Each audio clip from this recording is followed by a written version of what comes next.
Hello, hello, hello, hello. I've been traveling so long. Hello, testing. Can they hear me? Yeah, in there? Testing, testing, testing. I can't get any more on this, can I? I'm half deaf. That's why it's like. You're going to get yourself in here too. Yeah. Okay, all right. Okay. Yeah. Testing, testing. Curly, let me have more drums. Okay. Can my bean hear me? Baby bean, can you hear me? Actually, if I can get just more hi-hat. Let's do it. Okay. Okay, count it off.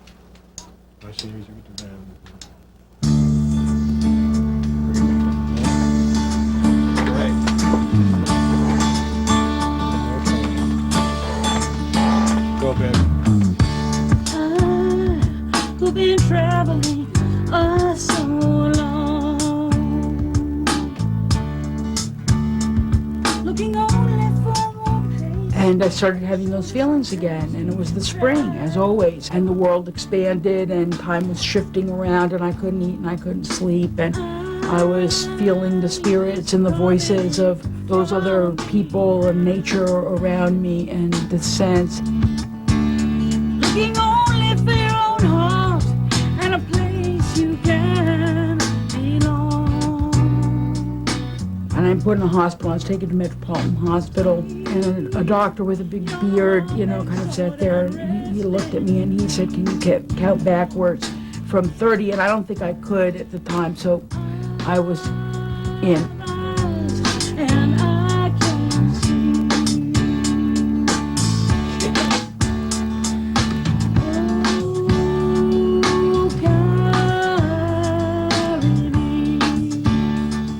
Part of it was, being on this incredibly strong medication. I would pass out on the floor. Eventually, I lost my hair from the medication, and I gained 50 pounds and felt a sense of demoralization and humiliation and shame.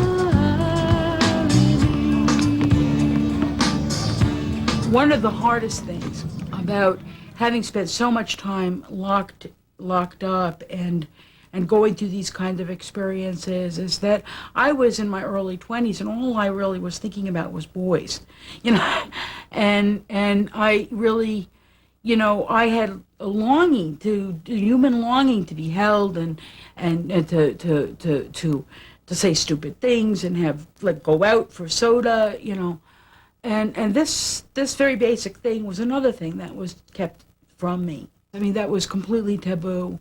That was completely not possible. And as a matter of fact, when 7 years later, when I had finally met a woman who was working with me in the hospital, who had took a very big, deep concern, and she took me out, and we're sitting outside. We were actually sitting outside of the locked unit this time, and it was the first time somebody asked me what I wanted. And after all this time of people helping me and helping me not be wrong, and she said, well, what do you want in life? I said, well, I want a boyfriend. Yeah.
Tell me about Creedmoor. I really want to hear. Do you really not believe me? You don't believe that I was in Bellevue? No, I don't believe it. You're too smart to be away. You really think, so you think I'm too smart to Yep. have been in Bellevue? Yep. Yeah, because only an idiot would sign themselves into a place like that, but I did it. Why? I had problems. You know, and I signed myself in. And how long did you stay there? Not that long. I was outpatient for like 7 years, though. And how do you feel now? What are you, my Would therapist? you have done it again? Okay, Everybody forget did. it, forget it. You outcooled me. Forget I'm not it. trying to outcool No, you. you did. You outcooled me. Anyway. So what, do you feel better when you listen to music? Yeah, I was one of those people who was obsessed with. Like rock and roll bands, it's sort of like I have an obsession with them, and then What I about the Pretender? I get She's over good. it. Oh, because you know I had such a. I don't want to go into that. I used to like run after the Kinks, and the only time I ever talked to Ray Davies, he talked to me about Chrissie Hynde, and that was in 1979 before anybody knew. She Who is beat this you to person? it. Yeah, So what you really are I telling had me, a chance. you're a but frustrated rock star. frustrated groupie. I couldn't even do that right. But it's My sort of mother like turned playing down Frank Brad. Sinatra, and that's cooler than somebody who slept with Frank Sinatra. Really? Well, I didn't even turn them down. They didn't even ask. I mean, okay, that would be cooler. That would be cool if they asked. If Ray I Davies, said, no, that would Ray be Davies cooler. took his pants down, and you said, "No way, Ray." Shut up. That would be cool. cool. If you slept with him, you'd just be another girl who banged Another Ray tramp. Davies. Okay, That's okay, it. that's... I think people don't take that seriously. This whole other side of being redefined as a mental patient. Now, I mean, I may have been weird, but I was also in with the in crowd, kind of the, you know, the trendy crowd. And suddenly finding myself as a mental patient, not the way a lot of people in music portray it, which I enjoy. They kind of have this very romantic notion or understanding notion of crazy, what it is to be crazy. But when you're actually a mental patient, just plain a mental patient, you're on a ward, you're in programs, especially if you're of color, you're poor, there's nothing hip about it. You're just a lowlife. You're on the bottom. You become so self-conscious, it makes your paranoia, if you were paranoid, much worse. You think people are looking at you. You're being disrespected. And some of it's real, you know. I mean, I had people talk to me in a way that they had never spoken to me before. And it's getting used to a whole new identity. Meinen ersten Ausflippanfall, oder wie man das nennen soll, hatte ich 1982 und der war eigentlich sehr schön. Also so eine richtige Manie ohne Misstöne ist etwas unvorstellbar Schönes. Und dann wird eben etwas dagegen getan und da kommt dann die Psychiatrie mit ins Spiel. Ich war dann eben 3,5 Wochen drinnen und habe dort noch gar nicht wahrgenommen, was mit mir vorgegangen war. Und kam heraus und habe dann aufgrund meiner Aufzeichnungen aus der Zeit, wo ich gemeint habe, es sei die Habil nur mehr zusammenzustellen aus den Skripturen, erkannt, dass ich also völlig ausgeflippt gewesen war und war also schwer angeschlagen. Du musst dir vorstellen, dir passiert zum ersten Mal die Erkenntnis, ich bin ja vollkommen wahnsinnig. Bumm. Was mache ich jetzt? Ich bin zurück ins allgemeine Krankenhaus zu meinem damals mich behandelnden Arzt und habe gesagt, es geht mir miserabel, ja, furchtbar, was da war. Hat er gesagt, naja, das haben wir erwartet, dass Sie wieder kommen.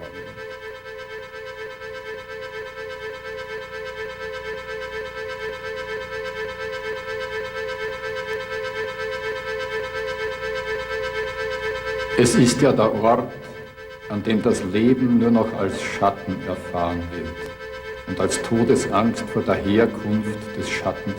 Deshalb wird jeder Schatten getilgt in der Zwangslichtnorm, in der Zwangslichtdroge, im Zwangslichtrausch. Es ist der Tod jeder Nuance, jeder Schattierung. In ihm ist alles erblindend.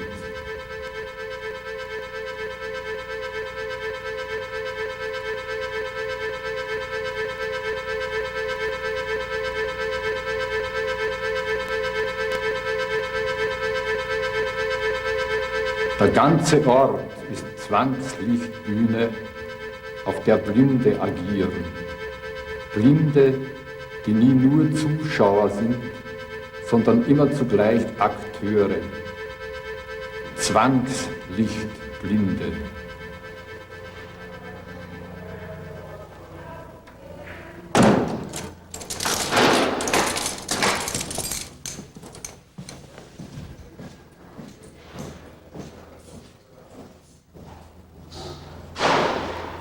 Ich habe ja gedacht, dass ich in einem KZ bin.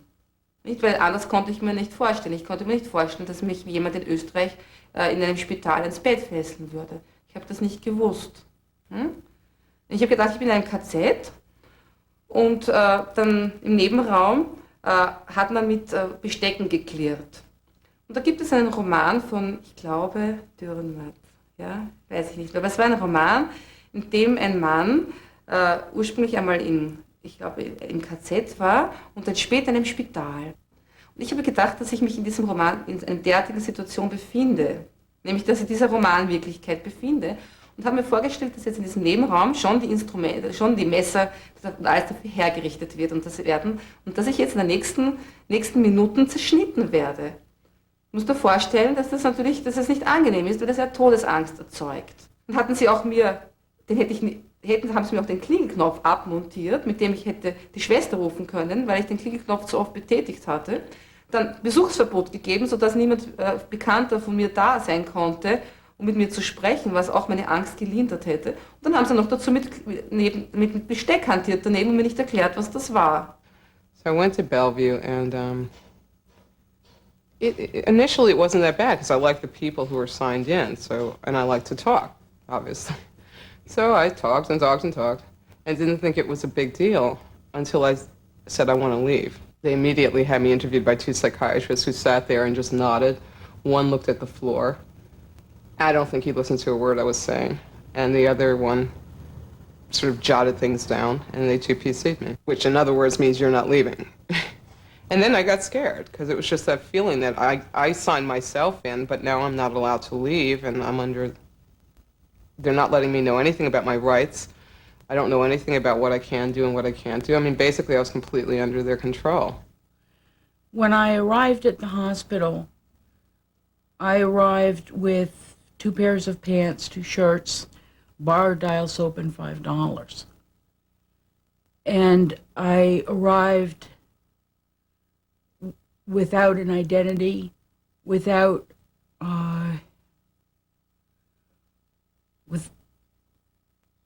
without support, in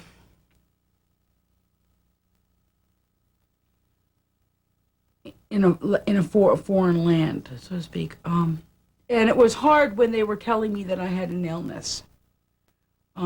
They said, you have an illness. And that sounded to me like, well, there's something wrong with me. There's something wrong with me. And they want to change me. All right, let's try this again. Yeah, we had a crash.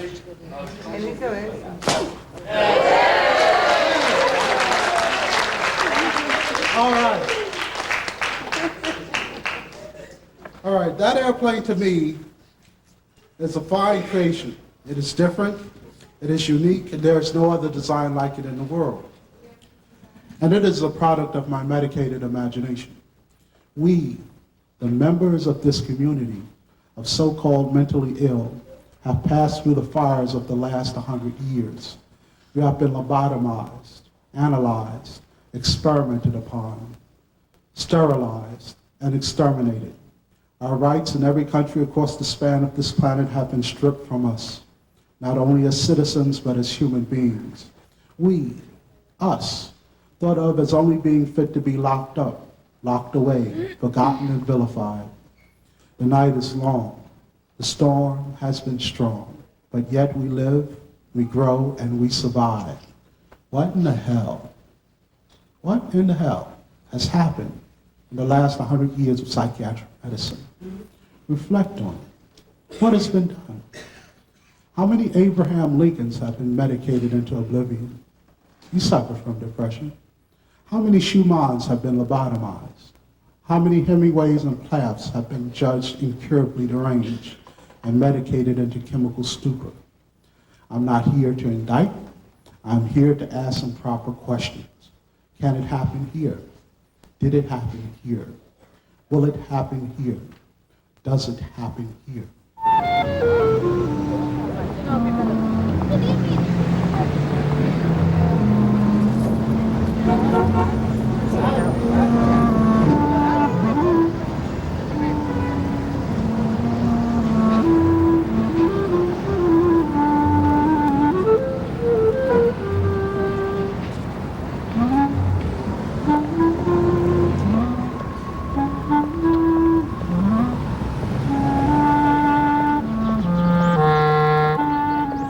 I was always in and out of therapy. It never worked out. And by the time I was 22, it had gotten so bad I was hearing voices.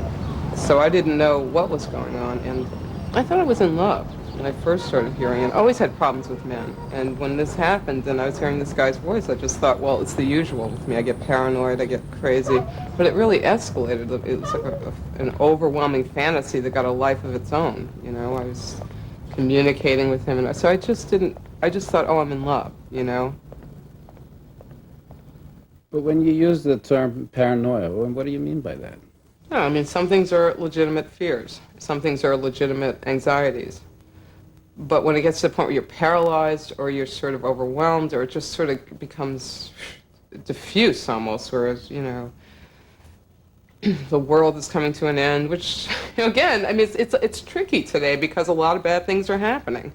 And politically and just, you know, earthquakes, and it's easy to sort of become like it's the end of the world. But I think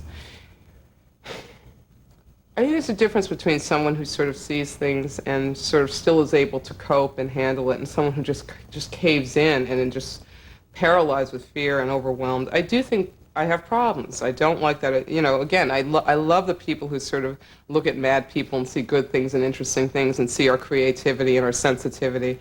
But I also I have a little bit of a problem when it becomes so romanticized that it's not a problem anymore, because it is scary to hear voices. It is scary to be so paranoid that you can't function. It's scary. Ich war der Ansicht, dass ich deshalb sterbe, unter anderem deshalb sterbe, weil die Sonne nicht mehr aufgeht.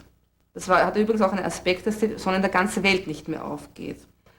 Und mein Mann brachte mir immer einen Blumenstrauß und hat ihn ins Fenster gestellt und hat gesagt, so wie dieser Blumenstrauß im Fenster steht, wird auch morgen die Sonne wieder aufgehen. Ich war wahrscheinlich sehr suggestibel in dem Zustand und habe dann immer wieder den Blumenstrauß angeschaut und habe dann langsam begonnen daran zu glauben, dass deshalb die Sonne wieder aufgeht. Das heißt, es wurde eigentlich eine andere Wahnidee erzeugt, aber eine bessere Wahnidee. Und auch wie es mir dann schon besser gegangen ist, habe ich immer einen Blumenstrauß gebraucht, so als Stütze, an den ich immer wieder geschaut habe.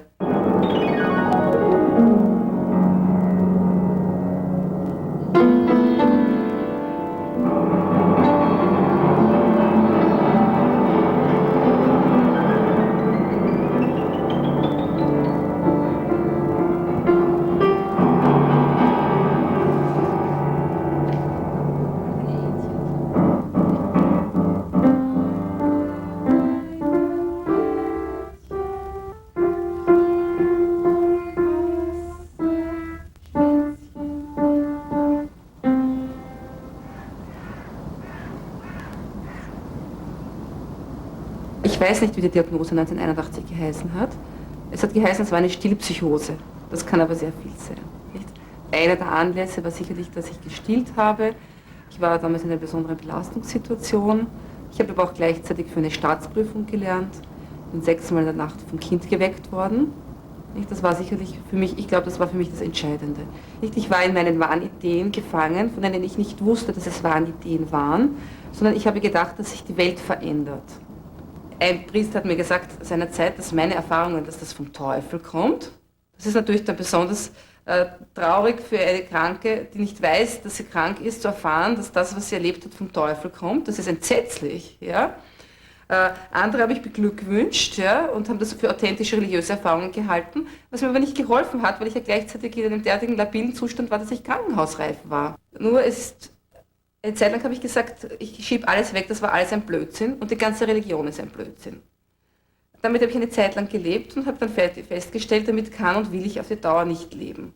Und jetzt bin ich jetzt im Augenblick, vielleicht ist es in 5 Jahren anders, nicht der Überzeugung, es sind alles authentische Erfahrungen, aber der Umstand, dass es so schreckliche Erfahrungen auch sind, positive Erfahrungen, die kann man sich ja noch, mit denen kann man sich ja noch gut stellen, aber dass es auch schreckliche Erfahrungen sind, damit werde ich nicht fertig. Und da hilft einem keiner. Da hilft einem dann letzten Endes keiner raus. Es ist was Ähnliches wie mit der Sucht, nur ist es noch weniger lenkbar. Man kann noch weniger darüber verfügen. Man kann sogar eine Sucht sich abgewöhnen. Das ist schwerste psychische und sogar körperliche Arbeit. Aber man kann sich einen Wahnsinn nicht abgewöhnen, weil der überfällt einen und dann ist man überschwemmt. Und darüber habe ich mir dann, was da mit mir so vor sich gegangen war und immer noch ist, habe ich mir dann den Kopf zerbrochen und da ist diese kurze Prosa, die Balance, entstanden. In jener Zeit, sagte er, sei ihm die Wurzel des Lebens in allen Dingen, im ganzen Universum, sagte er, um die entscheidende Spur länger gewesen als die Wurzel des Todes und diese Spur, die Nabelschnur, der Ariadne-Faden der Ewigkeit im Labyrinth dieser Zeit. Er selbst sei damals, sagte er, sich diese Spur, diese Schnur gewesen, die sich entzündende Fackel der Ewigkeit in der Finsternis dieser Zeit und habe ihm immer schon alles durchdrungen gehabt und überleuchtet, wie sonst nur der Tod alles durchdringe und überschatte. Wie ich dann herauskam, haben sie mir eingeredet gehabt, dass ich diese Neuroleptika weiternehmen muss. Das war so stark, dass ich sie heraus tatsächlich weitergenommen habe. Und ich bin also nur mehr herumgegangen als lebende Leiche und habe mir diese Mittel geschluckt. Und ich wollte weg von diesen Mitteln. Ich habe gewusst, mit denen hängt mein Todsein zusammen. Ich empfinde das nicht so, ja, wenn ich das Medikament nicht gehabt hätte. Ich weiß nicht, ob ich gesund geworden wäre. Also ich glaube, in vielen Fällen ist es schon sehr wichtig und hilfreich. Symptomfreiheit ist ja noch nicht Gesundheit.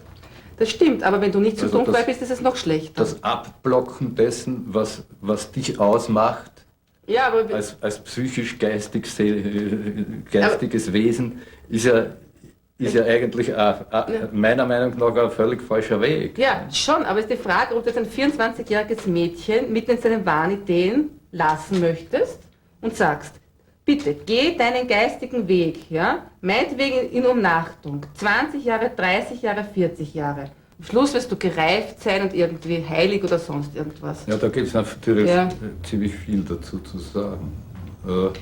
Ich halte es für eine Katastrophe, die Seele sozusagen in das medizinische Feld zu bringen und dort zu bearbeiten. Aber dort ist sie ja die Seele, nicht? Die wird ja mitgenommen ins Spital. Die Seele ist dort, weil wir in der medizinischen Ausbildung, weil die Psychiatrie ein Teil der medizinischen Ausbildung ist. Deshalb ist die Seele dort. Gut, aber stell dir mal vor, also ich als Patientin, ja, ich habe jetzt eine schwere Erkrankung, also zum Beispiel ich bin labil psychisch, ich wache in der Früh auf mit einem Angsttraum, in dem mit einem Getöse der Himmel über mir aufgeht und ich das Gefühl habe, die Welt geht unter. Jetzt suche ich Hilfe. Jetzt denke ich mir, dieses und dieses Medikament hat mir geholfen und ich wende mich an einen Arzt oder an die Psychiatrie und sage, bitte helft's mir. Das Argument hat in meiner Sicht einen Pferdefuß. Es kommt immer, wenn also die Psychiatrie irgendwie verteidigt werden soll, dieses Argument, ja, was mache ich, wenn es mir akut schlecht geht? Ich kann ja dann nichts anderes. Aber genau das diese Argumentationsweise gehört umgedreht.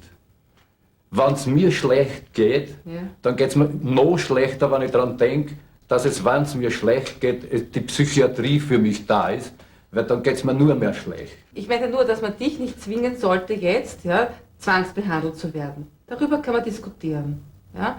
Aber andere Personen wollen ja zu einem Arzt gehen und werden auch erfolgreich behandelt. In vielen Fällen helfen die Medikamente wirklich sehr gut. Ich kann mir nicht vorstellen, dass jemand zwangsbehandelt werden will.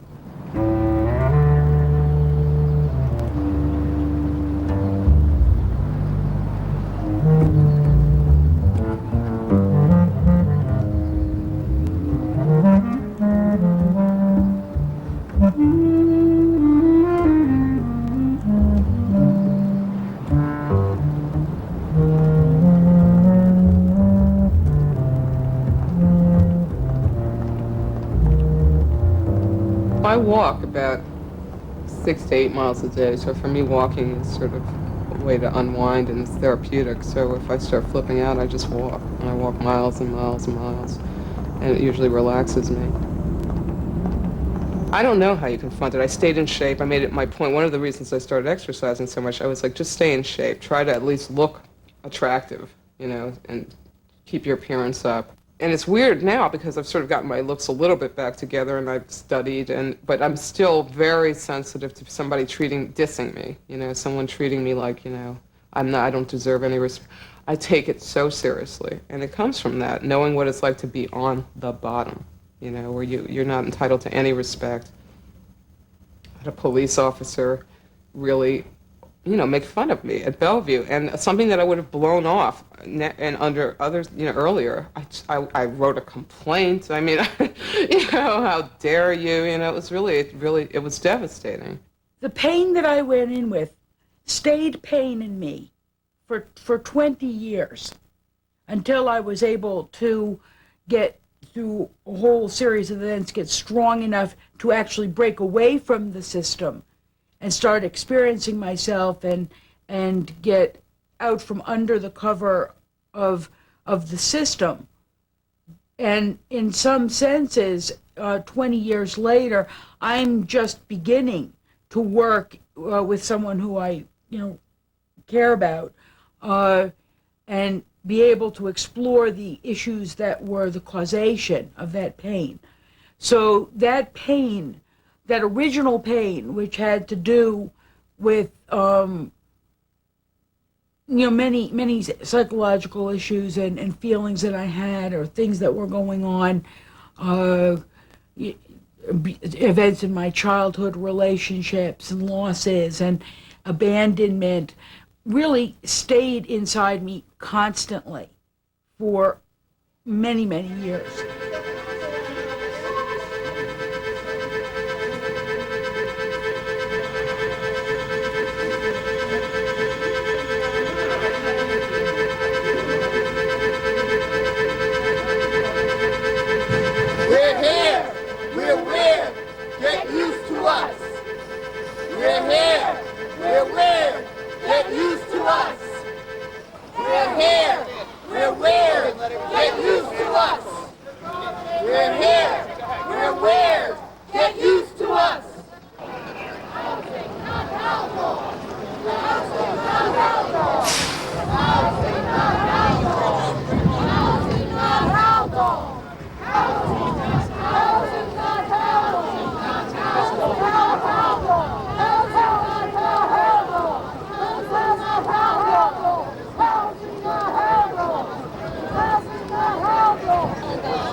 They're by our side. Yeah, that's right.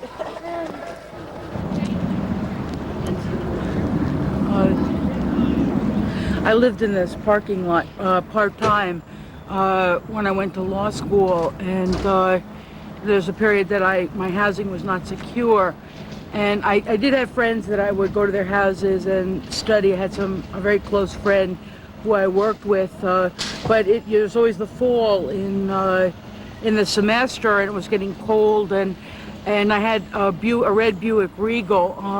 I was really lucky that I had the car because the law books weigh hundreds of pounds. You have these big books on constitutional law and torts and criminal law and all kinds of appendices, and I used to store them in the car along with certain clothing that was easy for me to not look like I was living in the car, and primarily learning that people did not have a constitutional right to housing in this country. This was one of my favorite garments at many times in my life when I was kind of in the streets or in transition, because it was neutral, had many advantages. It was a utilitarian garment. I could put on anything underneath and you really wouldn't know if it was a dressy thing or jeans, or whether it was soiled or dirty. You couldn't really tell. And put on little pearls, and it's very elegant, and put on your jeans and you're just kind of absorbed into the environment. So this was a coat that kept me warm, that protected me, that gave me invisibility or visibility that could change, and was a survival tool for being able to go from not having that space to walking in and becoming a law student.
Years ago, I was a client at FEGS. At that time, I didn't think I would be helping you celebrate this event, especially in this role. In my current position as executive director of InCube, a consumer-run organization to help consumers run their own businesses. Recovery is an unending process to which there are no final steps. Recovery is an individual struggle, but it cannot be attained in a vacuum. The mission of InCube is to foster peer support and insight into persons in recovery seeking their paths. We as a community must work together to understand our own questions and prejudices. As a community, we must set our sights on the higher goals of openness, sharing, and involvement. In closing, I would like to say that each seed planted is a possibility, that we who are engaged in our work from the perception of healing have a special gift, and that gift is the opportunity to make a difference. Thank you.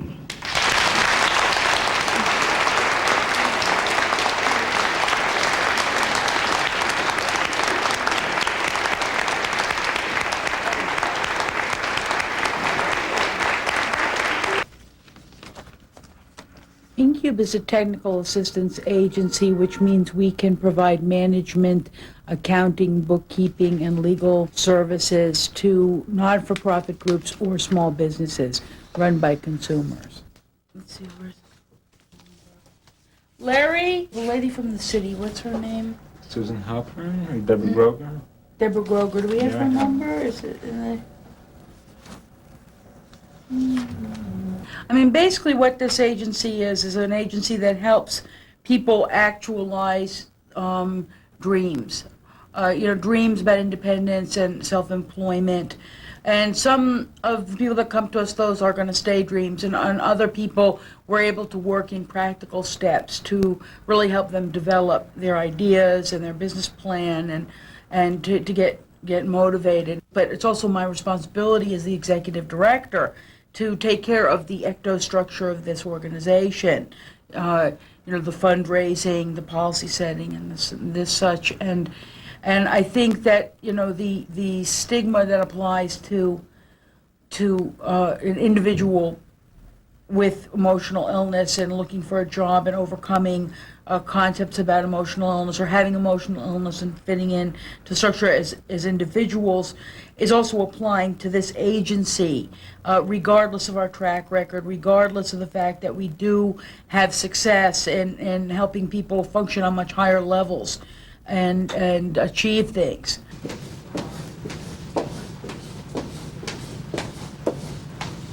The thing that was a miracle about the birth of InCube is that it became an oasis for many people that would otherwise have been basically termed as human garbage to become productive and engaged and relating to each other in a sense of community and caring.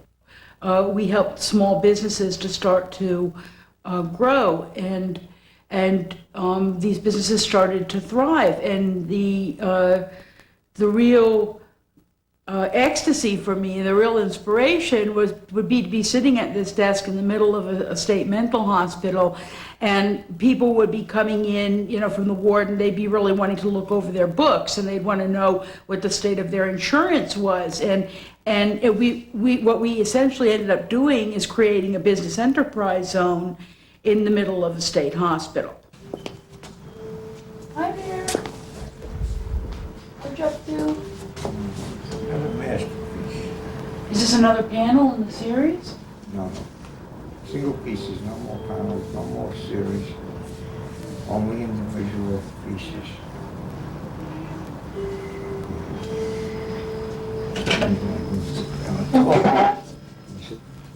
So this, oh wow, let me just take a look. Are these recent, these little ones? Well, a little bit, a few months back. This is the newer content. Yeah. This is my pride and joy. Do you like it? I love all of them. Memories. Why do you like that one more than the other two? Memories in sand. Because I captured exactly what I wanted to capture. And that's important to me. That's it. That's the whole thing. Well, as you can see, I've done a lot of work. So when are you going to give me a picture from my office? Oh.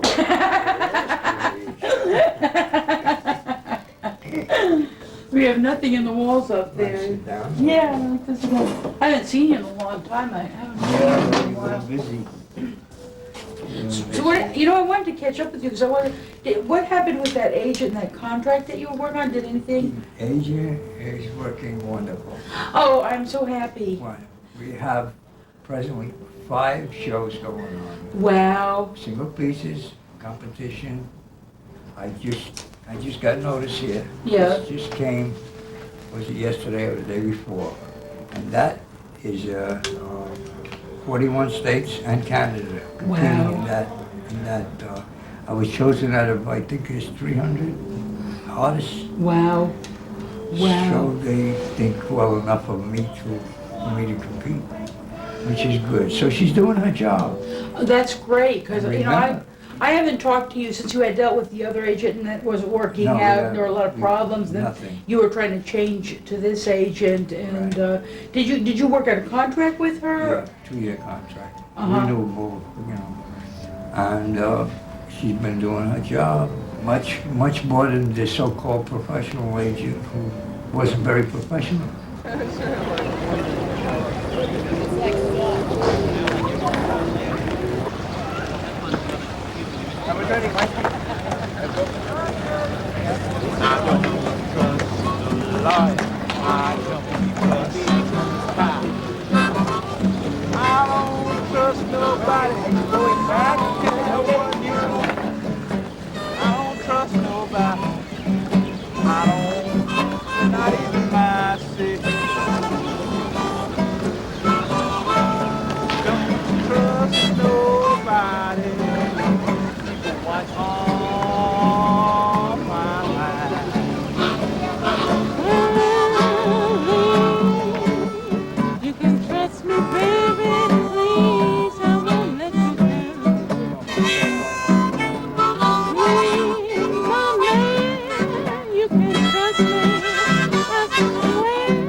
What's hard for me is that I'm smart and crazy at the same time, and I think this is true of a lot of people who are nuts.